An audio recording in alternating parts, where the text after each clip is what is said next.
하나님의 말씀은 요한계시록 3장 14절 말씀부터 22절 말씀까지입니다. 요한계시록 3장 14절에서 22절 말씀까지를 우리 다 같이 한 절씩 교독함으로 말씀을 공독합니다. 라오디게아 교회의 사자에게 편지하라. 아멘이시요 충성되고 참된 증인이시요 하나님의 창조의 근원이신 이가 이르시되,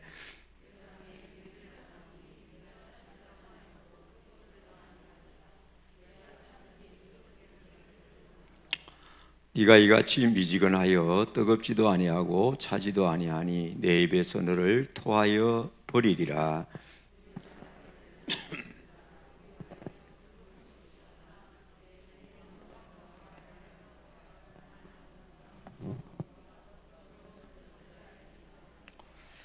내가 너를 구원하노니 내게서 불로 연단한 금을 사서 부유하게 하고 흰옷을 사서 입어 벌거벗은 수치를 보이지 않게 하고 안약을 사서 눈에 발라 보게 하라.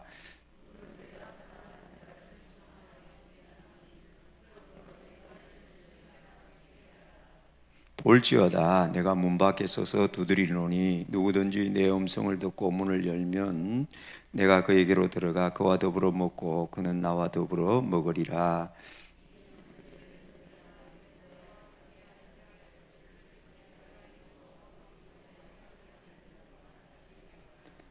22절 다 같이 봅니다. 귀 있는 자는 성령이 교회들에게 하시는 말씀을 들을지어다.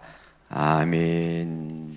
이제 오늘 이 소아시아 7교회 마지막을 묵상하면서 제가 여러분들에게 당부드리는 것은 아마 거의 매달 마지막 주일날 요한계시록의 말씀을 묵상할 것인데, 다음 달에는 아마 4장이 되겠죠. 4장은 아마 짧아서 전장이 될 것인데, 혹시 제가 미루면 목사님 좀 오늘 준비가 덜 돼가지고 너무 어려운 모양이다 이렇게 생각하시고, 여러분들도 미리 요한계시록의 말씀을 보시면 절대로 우리를 두렵게 하는, 공포를 주게 하는 말씀이 아니고 이 마지막 때를 살아가는 우리에게 위로와 승리를 격려의 말씀이구나 하는 것을 깨닫게 될 것입니다.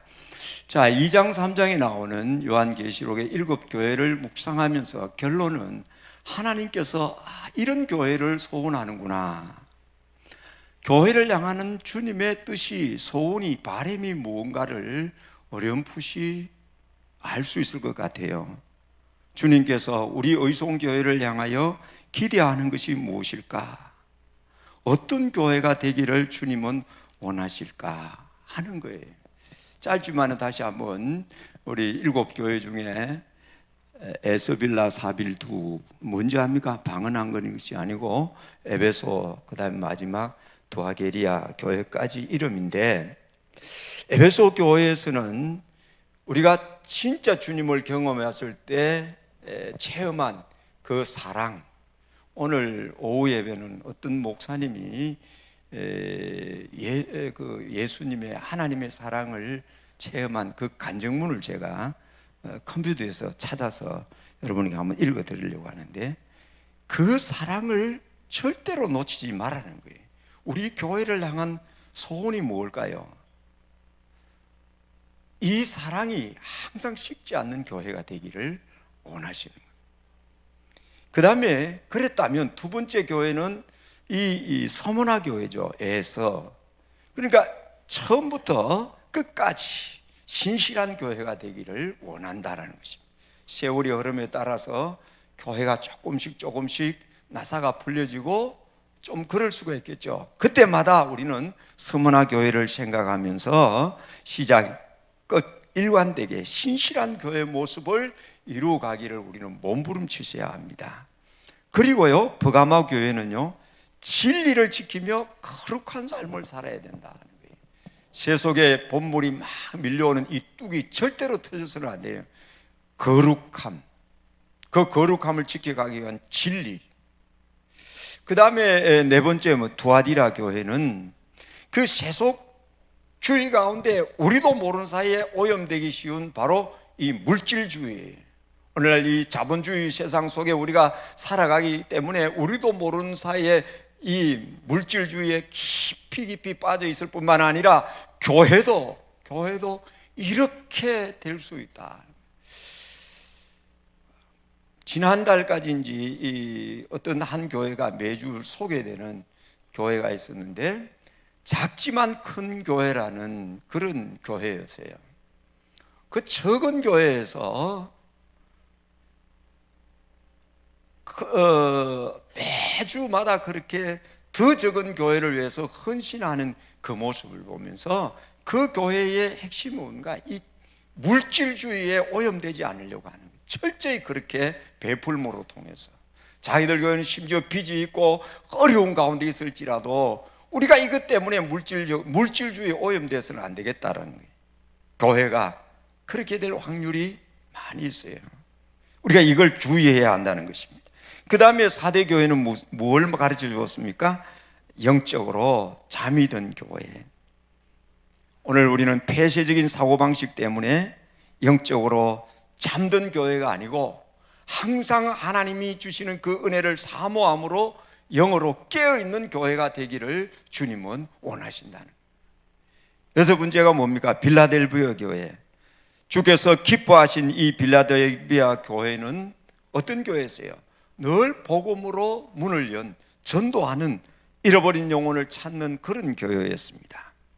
자, 이제 마지막 오늘 보려고 하는 이 라오디게아 교회. 라오디게아 교회는 안 됐지만은 칭찬은 하나도 없고 책망밖에 없는 교회였어요. 스무나 교회와 빌라델비아 교회는 책망이 없고 칭찬만 있는 교회였어요. 4대 교회와 오늘 묵상하려고 하는 라오디게아 교회는 칭찬이 없고 책망만 있는 교회였어요. 자, 오늘 우리가 이 칭찬만 있는 교회와 책망만 있던 교회가 나타나는 분명한 대조되는 것이 있어요. 분명한 대조되는 게. 그게 뭔가 하는 것은 우리가 정말 주의를 기울여야 될 것 같아요. 이 4대 교회와 빌라델비아 교회는 칭찬은 하나도 없고 책망만 받은 교회였고, 스무나 교회와 빌라델비아 교회는 책망이 없고 칭찬만 들은 교회였는데, 이 두 교회 사이는 어떤 차이가 있었는가? 너무도 뚜렷한 차이였어요. 교회적 상황 속에 교인이 많았다, 교회가 부자였다, 그런 것이 아니었어요. 그 교회가 세워진 그 교회의 환경이 극명하게 달랐다는 것입니다. 칭찬만 받았던 이 스무나와 빌라델비아 교회는 다른 교회보다 많은 핍박이 있었습니다. 뿐만 아니라 경제적으로 너무너무도 어려웠던 그런 상황에 있었던 교회였어요. 다시 말하면 신앙생활을 하기에, 믿음을 지키기에 참 힘든 상황에 있었던 교회였다는 것입니다. 반대로 책망을 들었던 4대 교회와 두아디라 교회는 어땠느냐? 환경이 너무너무 좋았어요. 물질적으로 풍족했어요. 그리고요, 핍박이 전혀 없었어요. 자, 이 두 가지를 사실을 놓고 보면 오늘의 우리는 어떤가요? 오늘 우리는 사실 냉정하게 한번 봅시다. 개인적으로 핍박이 있는 사람, 제가 알기로는 우리 교회들 중에 교회 나간다고 안 믿는 신랑이 뭐 요건 한번 하는지 모르지만은 짜다리 말이 옛날처럼 밥상 날라가고 하는 집은 아무도 없을 거예요. 또 우리나라에 이 제도적으로 신앙생활하는 것을 박해하는 그런 거 우리 없잖아요. 경제적으로요, 아마 우리나라가 세워진 일에 지금만큼 잘 살 때는 없는 것 같아요. 그렇지 않습니까? 얼마나 지금 뭐 세계적으로 어렵다 그래도 우리나라 얼마나 잘 삽니까? 미국 같은 나라가 코로나 걸려가지고 고치려고 하면 1억 이상 든다는데 우리는 말이야 공페이잖아요. 이렇게 좋은 환경 속에 풍요롭게 생활하는 지금 이 상황과 환경이요, 우리로 하여금 신앙생활을 잘하게 해주는 것이 아니라 나태하게 하고 신앙에 병들기가 쉬운 환경이라는 것입니다. 그러면 우리 어떻게 해야 돼요? 잘 사는 게 뭐 죄입니까? 핍박이 없는 게 뭐 죄입니까? 문제는 우리가 문제잖아요. 정신을 바짝 차리고, 지금 내가 핍박을 받고 있다, 지금 내가 어려운 공경에 처해 있다, 많이 잡수고 또 핍박이 없어서 훌랄랄라 할지라도 우리는 더 정신을 바짝 차려가지고 어떻게 하자는 거예요? 더 신앙생활에 집중하자 하는 것입니다. 자, 봅니다.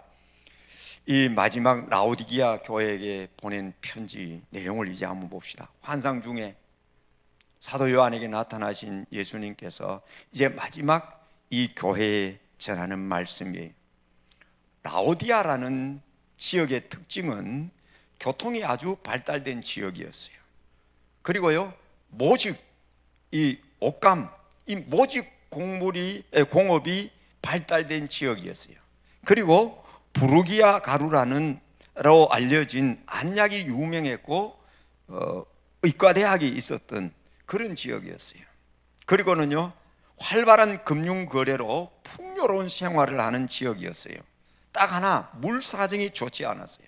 그래서 히에라볼라라는 지역에서 온천수를 땡겨왔고 골로세스에서 이 찬물을 공급받아서 물을 사용했던 그런 지역입니다.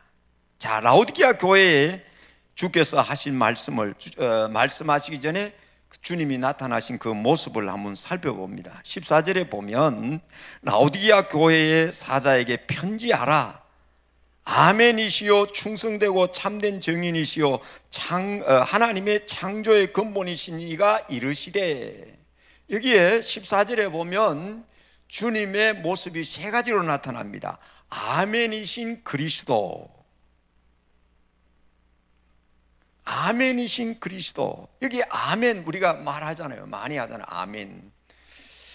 우리가 기도 끝나면 아멘 하듯이 대체로 성경도 보니까 이 주로 아멘이라는 말이 끝부분에 동의적 뜻으로 나타나는 경우가 많이 있습니다. 계시록에만 보면 두 구절에, 계시록 1장 6절에 보면 그의 아버지 하나님을 위하여 우리를 나라와 제사장으로 삼으신 그에게 영광과 능력이 세세토록 있기를 원합니다, 동의합니다. 그래서 끝에 아멘 이렇게.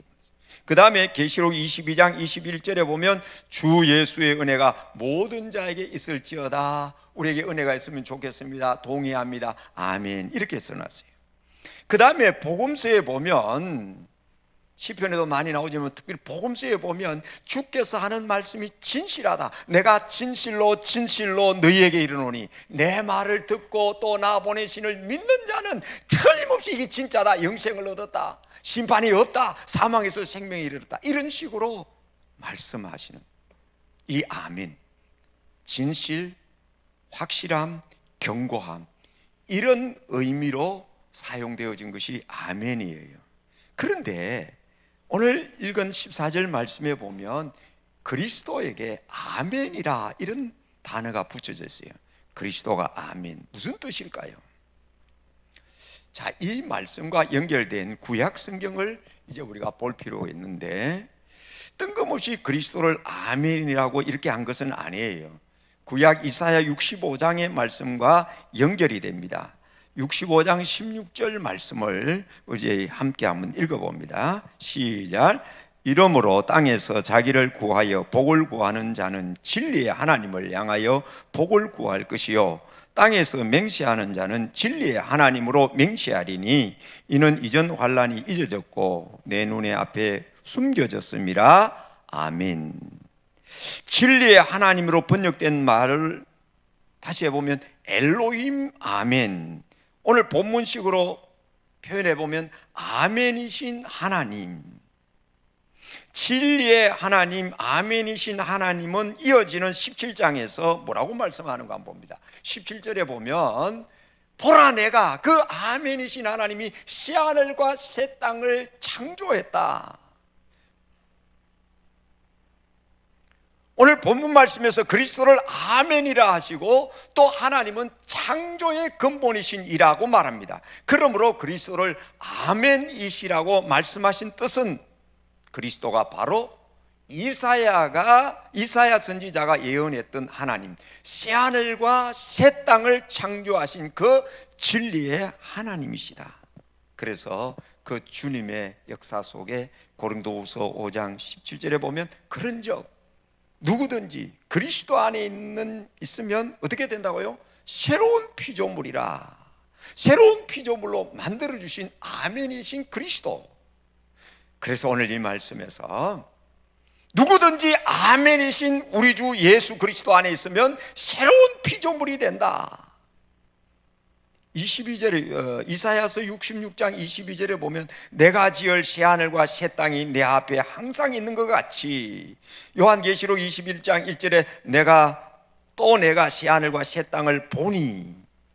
그래서 여기서 이 아멘이신 그리스도로 나타나신 이 주님께서 라오디게아 교회에게 무언가를 지금 제시해 주고 있는 것이죠. 무엇일까? 아멘이신 주님은 믿음으로 사는 자에게 새하늘과 새 땅을 허락해 주신다. 이 소망의 모습을 보여주고 있어요. 그리고는 두 번째 보니까 충성되고 참된 증인이신 그리스도.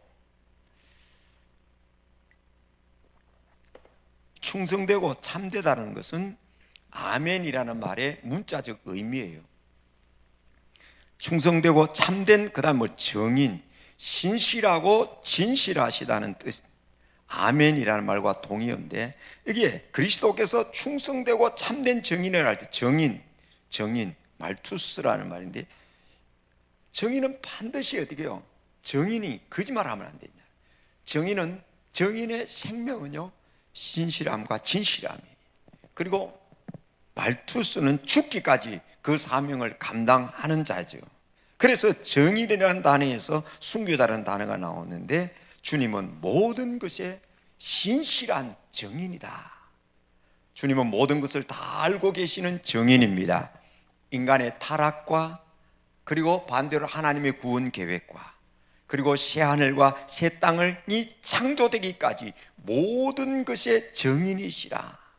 그래서 십자가에 달려 죽으시기까지 이 사실에 대하여 정언하신 예수님. 그렇잖아요. 자, 앞에 뭘 하실까? 인간의 타락, 이 죄의 타락을 위해서 주님은 죽기까지 이 정인의 사명을 다하기 위해서 십자가를 지셨어요. 하나님의 구원 계획을 성취하기 위해서 마찬가지죠. 그 주님께서 새하늘과 새 땅이 창조되었다는 사실을 우리에게 분명히 말씀해 주고 있어요. 그래서요, 이 충성되고 참된 정인으로 계신된 주님은 라오디게아 교회에 신실하지 못하고 진실하지 못한 그 모습과 아주 대비되는 모습으로 이제 나타나고 있습니다. 그래서 그 교회에 무엇을 말할까요? 이 대조되는 모습을 통해서 라오디게아 너희 교회들아, 믿음을 지켜야 된다. 믿음을 회복해야 된다. 그리고 마지막 세 번째, 하나님의 창조의 근본이신 그리스도. 66장, 이사야 66장의 본문과 연관해서 보듯이 아멘이신 하나님, 진리신 하나님, 새하늘과 새 땅을 창조하신 분, 이렇게 계시해 주고는 그 다음에요, 근본이라고 그랬어요. 근본. 여호와를 경외하는 것이 지식의 근본이라. 또 오늘 여기에 근본이라는 말 똑같은 말인데, 시작, 출발, 원인, 근원이라는 뜻이에요. 여기에 알케라는 이 단어는 시작이라는, 하나님을 경외하는 그것이 참 지혜의 시작이다. 많이 아는 것이 아니고, 그리스도는 창조의 근원이다. 첫 창조의 근본이시기 때문에 새하늘과 새 땅을 창조해내신 새 창조의 또 뭐예요? 근본이라는 것이. 이 주님께서 이제 라오디게아 교회에서 말씀하는데, 놀랍게도 앞서 말씀드린 대로 칭찬은 하나도 없고 바로 책망으로 나오는 모습을 봅니다. 15절, 우리 다 같이 라오디게아를 향한 책망을 한번 들어봅시다. 시작. 내가 네 행위를 아노니 네가 차지도 아니하고 뜨겁지도 아니하도다. 네가 차든지 뜨겁든지 하기를 원하노라. 참된 정인이신 주님께서 라오디게아 교회를 책망하시면서 라오디게아 교회의 모든 행위를 알고 계시는데, 그 라오디게아 교인들의 모습이 차지도 아니하고 뜨겁지도 아니하다. 자, 이 말씀은 물이 부족한 그 라오디게아 그 지역에서 인근에 있는 물을 끌어다 쓰고 있는 자기들의 환경 속에 빗대어 가지고 라오디게아 교회 성도들의 상태를 주님이 지적하시는 거예요. 미지근하다, 뜨겁도 안 하고 차지도 안 하다. 이 말을 들을 때 쉽게 알 수 있잖아요. 우리가 맨날 저 온천수를 끓여가지고 저 냉수를 끓여다가 먹는 바닷물 보면 미지근하게 먹지 못한 물처럼 예수님이 우리를 그렇다고 말씀하시네. 라오디게아 인근에 있는 이 골로새는요, 라오디게아에서 동쪽으로 16km 떨어져 있는 차가운 물이 나는 곳이라고 합니다. 그 다음에 이 라오디게아에서 11km쯤 떨어진 북쪽으로, 골로새는 동쪽에 있고 히에라볼라라는 지역은 이 북쪽에 있는데 11km쯤 떨어졌는데 거기에는 온천수가 나요. 이 물들이 수로를 통해서 쭉 오는 가운데 찬물이 미지근해져 보고 뜨거운 물도 미지근해져 버리는, 라오디게아 교회 성도들의 신앙이 마치 이와 같다는 거지. 미지근한 신앙을 가진 사람, 경제적으로 잘 사니까 풍요롭게 살면서 그들의 신앙이 미지근해졌어요. 그래서 주를 사랑하는 그 사랑도 미지근해졌습니다. 그래서 그 라오디게아 교회 성도들을 향하여 차든지 뜨겁든지 하기를 원하노라. 영적으로 신앙적으로 차다는 것은 불신앙을 뜻하는 것인데, 차든지 그래서 그렇게 주님이 원해서 차든지 그렇게 말한 것이 아니에요.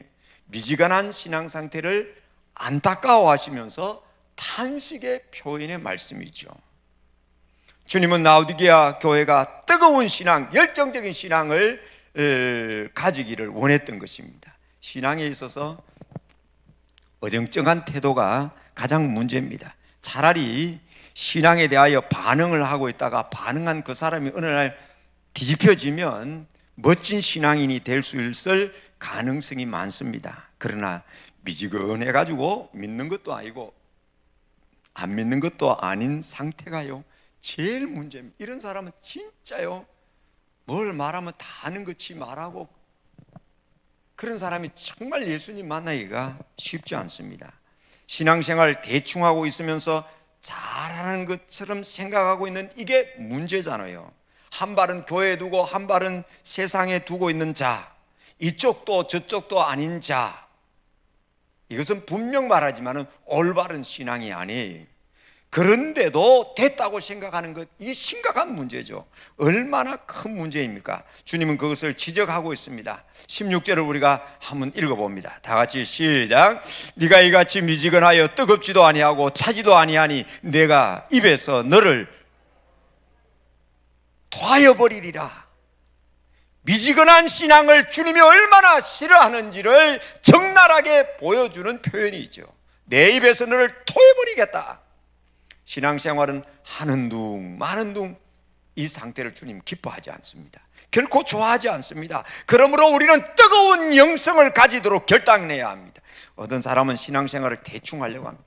정도껏 해야 한다고 생각합니다. 열심을 내고 뜨겁게 신앙생활하는 사람을 광신도라 몰아붙이고 미지근한 자기의 신앙을 합리화하려고 합니다. 마치 그렇게 신앙생활하는 것을 잘하고 있는 것처럼 말합니다. 그런데 분명 주님은 미지근한 신앙생활을 싫어한다고 말씀합니다. 아주 싫어합니다. 따라서 오늘 우리는 이 미지근한 신앙생활을 청산해야 합니다. 주님을 뜨겁게 사랑하셔야 합니다. 열정적인 신앙인이 되어야 합니다. 경상도 말로 화끈하게 믿고 화끈하게 은혜를 받고 화끈하게 일하고 화끈하게 충성하는 자가 되시기를 축복합니다. 오늘 이 화끈하게 설교하려고 하니까 목이 지금 아파가지고 자꾸 물을 뭐가 중간에 끊는 것 같아서 죄송합니다. 자, 그러면 이 라오디게아 교회가 미지근한 신앙생활을 하게 된 원인이 어디에 있을까요? 그 원인을 17절에 밝히고 있습니다. 그 원인을 우리 읽어봅시다. 시작. 나는 부자라 부유하여 부족한 것이 없도다 하나 내 공고한 것과 가련한 것과 가난한 것과 눈먼 것과 벌거벗은 것을 알지 못하는도다.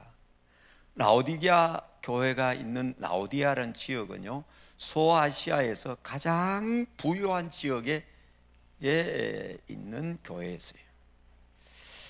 아까도 말한 교통이 발달했죠. 금융업의 중심지죠. 직물이 번창했죠. 안약으로 유명한 지역이에요. 그래서 라오디게아 지역에 사는 사람은 대다수 부자였어요. 따라서 성도들도 부자였어요. 서울 강남 부자들이 얼마나 많이 삽니까? 따라서 그 강남 지역 안에 있는 교회들은 부자들이에요. 라오디게아 교회 성도들은 스스로 말합니다. 우리는 부자다. 부유해서 부족한 것이 없다. 이런 자만심에 빠져 있었어요. 걱정이 없죠. 간절한 기도 제목이 있을 리가 만무하죠. 자연적으로 신앙생활을 이런 사람은 어떻게 해요? 나태해지고 미지근해질 수밖에 없어요. 형식적인 종교인이 되었다는 말이죠. 그러나 주님은 뭐라고 이 교회를 향하여 말씀합니까? 17절 하반절에 네 공고한 것과 가련한 것과 가난한 것과 눈먼 것과 벌거벗은 것을 알지 못하는도다. 라오디게아 교회 성도들이 스스로 생각하는 자기의 모습과 주님이 보시는 모습과는 어때요? 정반대의 모습이었어요. 물질적인 부여와 영적인 부여를 구별하지 못하고 있는 교인들, 라오디게아 교회 성도들은 물질적으로 부유하게 살면서 영적으로도 잘하고 있는 것으로 부자기 때문에 내가 신앙생활을 잘하는구나, 내가 교회 다니지 않느냐, 교회 다니니까 부자 되었으니까 따라서 신앙생활을 잘했다, 큰 착각에 빠져있는, 내가 이만큼 부유하니까 신앙생활을 잘하고 있는 증거가 아닌가, 큰 착각이. 사실 그들은 물질적인 부여와 정반대로 영적으로는 공고한 자, 가난한 자, 눈먼 자, 벌거벗은 자, 가련한 자라고 말합니다. 좋은 안과 병원이 발달하고 좋은 안약이 있어서 육신의 눈은 밝았을지 모르지만은 영적인 눈은 어두웠다는 것이죠. 직무업이 발달해서 좋은 옷을 칭칭 감고 다녔었는지 모르지만은 영적으로는 벌거벗은 자들이라는. 라오디게아 교회 성도들은 물질적으로 상당한 부가 있었지, 부족한 것이 없었어요. 영적으로 헐벗고 굶주리는 눈이 영적인 눈이 모르니까 보이지 않는 거예요. 대부분의 사람들은 그래요. 물질적인 궁핍과 어려움을 겪을 때 영적으로 신실합니다. 뜨거운 영성을 가지려고 더 뜨겁게 주를 의지하려고 하잖아요. 그렇잖아요. 그러나 물질의 부요함과 풍성함이 신앙적으로 나태해지기가 쉽다는 거예요. 그래서 영적으로 미지근한 신앙으로 전락하기가 쉽습니다. 오늘날 대한민국의 역사는 아마 역사 이래로 앞에서 말씀드린 대로 제일 잘 사는 지금 시대예요. 어렵다 그래도요. 이만큼 물질적으로 풍요롭게 살던 때가 있었습니까? 결과적으로 이것이 미지근한 신앙인들이 많이 생기게 한 요소가 아닐까요? 부르짖어 기도하던 60년대 70년대 그 시대는 지나가는 것 같아요. 뜨거운 가슴으로 주를 사랑하고 간절한 마음으로 말씀 앞에 서는 자가 적어집니다. 주일교인, 출석만 하는 교인, 명목상 그리스도인만 많이 생겨지는 오늘 현실인 것 같아요. 우리 시대의 이런 영적 상태를 바로 인식하고, 사랑하는 성도 여러분, 이러한 환경과 이런 사고방식에 우리가 휩쓸리는 어리석은 자가 되지 말아야 하겠습니다. 이러한 라오디게아 교회를 향하여 주님의 책망하신 그 주님께서 이제 그들을 향하여 아까도 우리가 살펴본 대로 아멘이신 주님, 참되고 신실한 증인 되신 주님, 창조의 근본이신 그분께서 어떻게 해야 될지 아시기에 이제 그들을 향하여 권면합니다. 자, 권면의 내용이 18절입니다.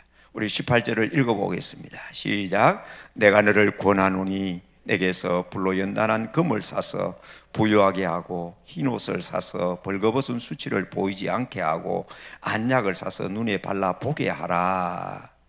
세 가지를 말씀. 불로 연단한 금을 사서 부유하게 하고, 금, 라오디게아 지역에 많이 있었던 은행과 연결이 됩니다. 은행에 있는 금을 좋아하지 말고, 거기에 안주하지 말고 불로 연단한 금을 사서 영적인 부자가 되라. 대원행에 금덩어리 많이 예치해 놓은 그것 때문에 안주할 것이 아니라 불로 연단된 그 금을 사서 영적 부자가 되라. 여기에 불로 연단한 금이란 무슨 말일까요? 순수한 믿음이, 순수한 믿음, 바른 믿음, 주님을 향한 순도 높은 믿음을 가져라. 주님을 향한 순도 높은 믿음을 가질 때 뜨겁게 기도하고 간절히 기도하고 찬양이 진실해지고 감사가 넘치고 믿음으로 바로 살려고 애를 쓴다. 믿음에 부유한 자, 이런 믿음을 가지는 우리 성도들 되시기 바랍니다. 그 다음 뭐라 그랬어요? 흰옷을 사서 입어 벌거벗은 수치를 보이지 않게 하라. 직물업이 발달한 그 라오디게아 지역에 주님은 직물 공장에서 나오는 그 옷이 화려하고 좋은 것에 만족하지 말고 영적으로 벌거벗어 있는 그 수치를 가리라고 말씀합니다. 그래서 뭐라고 말합니까? 흰옷을 사서 입어라. 흰옷은 여기서 상징적인 표현인데 거룩, 순결, 의를 의미하죠. 아무리 좋은 옷으로 칭칭 감고 있어도 영적으로 내가 죄인이라는 그것을 감출 수가 없어요. 제약된 인간의 모습을 가리울 수가 없어요. 많은 옷으로 사치하며 겉모양으로 꾸미기에 열심을 내면서 영적으로 벌거벗은 그 수치를 모르는 라오디게아 교회 성도들에게 내게서 흰옷을 사서 입어라.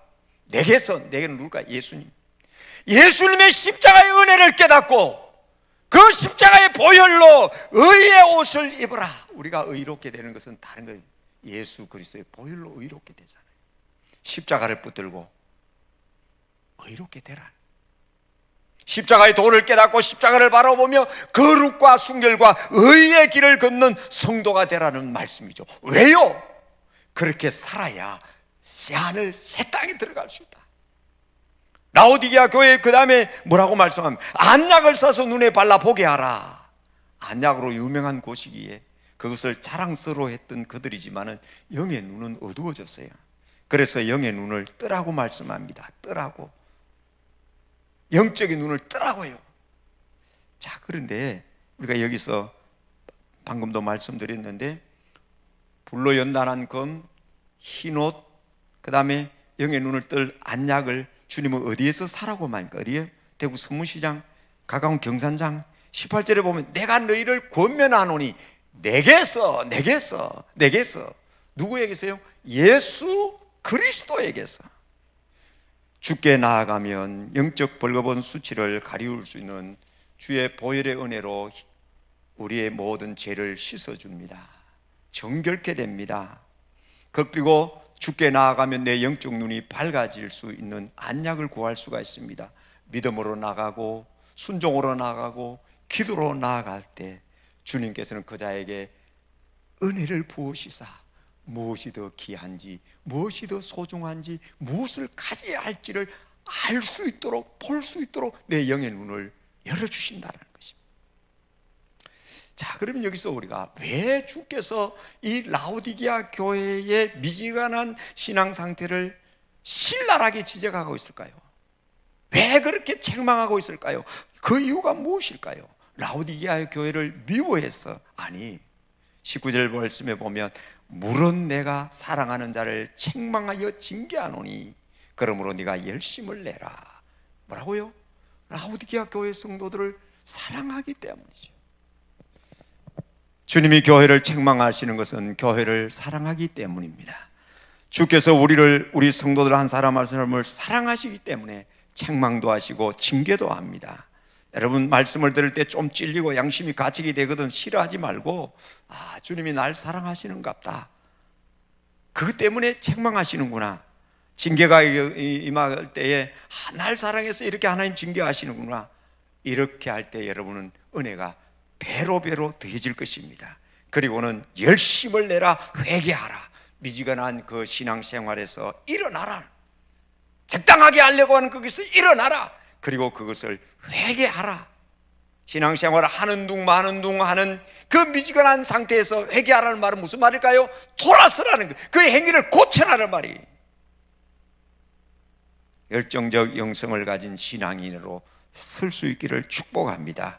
이것이 복된 것입니다. 그리고 이제 마지막으로 보면 약속이 나옵니다. 주님의 약속의 말씀이 나옵니다. 주님이 우리를 얼마나 사랑하시는지 우리는 여기서 알 수가 있습니다. 그 사랑 때문에 이 라오디게아를 그렇게 신랄하게 책망하시는 주님께서 이렇게 해라 권면하시고, 그 권면을 따를 때 이 약속이 있을 것이다. 이 약속 때문에, 이 사랑 때문에 지금 우리에게 마음의 문을 두드리고 있습니다. 마음의 문을 열겠다는 그 중심으로 우리 20절을 읽어봅니다. 시작.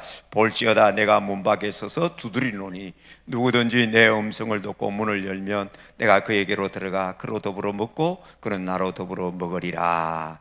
아멘. 우리의 마음의 문을 두드리시는 주님의 말씀을 듣고 문을 열면 주께서 우리와 함께 하신다. 주님은 지금도 우리의 마음을 두드립니다. 우리에게 오셔서 함께 해주시려고 우리의 마음의 문을 두드리고 계십니다. 우리의 마음을 두드리시면서 말씀하시는 그 주님의 음성을, 말씀을 듣고 문을 열면, 주님을 영접하면 그 능력의 주님께서 우리와 함께 해주실 것이라. 주님의 말씀을 듣고 마음의 문을 활짝 열어서 주님을 모시고 살아가는 우리 성도님들 되시기를 축복합니다. 그래야 할 때 그 능력의 주님이 함께 하시기에 우리는 성공적 인생을 살아가게 될 줄로 믿습니다. 그리고는요, 더 놀라운 약속을 해주십니다. 20절과 21절은 권면을 따르는 자에게 주신 약속입니다. 21절 마지막으로 읽어봅니다. 시작. 이기는 그에게는 내가 내 보좌에 함께 앉게 하여 주시기를 내가 이기고 아버지 보좌 앞에 함께 앉은 것과 같이 하리라. 이 말씀이 거꾸로 쓰여졌으면 더 이해하기가 쉽겠죠. 주께서 십자가에 달려 죽으시고 부활하시고 승천하사 어떻게 해요? 내가 이기고 아버지 보좌에 함께 앉은 영광스러운 하나님 보좌 위에 승리자로 영광을 보좌에 앉으신 그 주님, 그 주님, 승리하는 자에게 돌아서서 열심을 내는 자에게, 그 미지근한 상태에서 열정적인 신앙생활하는 그 자에게 어떻게 하신다고요? 이기는 그에게 내가 내 보좌에 함께 앉게 하여 주겠다. 이게 뭘까요? 주님의 약속이죠.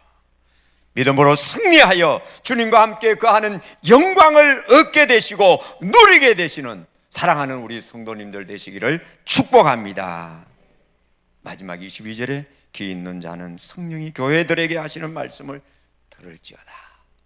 7교회에 들려주신 이 말씀을 계속해서 우리가 반복해 보시면서 우리 교회와 교회를 이루는 지체인 나에게 주님이 무엇을 기대하시는지 바로 깨닫고 그 소원과 바램을 날마다 교회에 엎드릴 때마다 기도 제목을 삼아 주여 우리 교회가 영적으로 가난한 교회가 아니라 영적인 부유한 교회가 되어서 날마다 주의 음성을 듣고 우리 모든 성도들이 마음의 문을 열고 능력의 주님과 함께함으로 이 위기의 상황 속에서 이 알 수 없는 이 시대를 살아가면서 승리자로 살게 해주시고, 그리고 이 삶을 마감할 때 그 영광의 자리에 다 앉게 되는 축복의 주인공 되게 해 주시옵소서.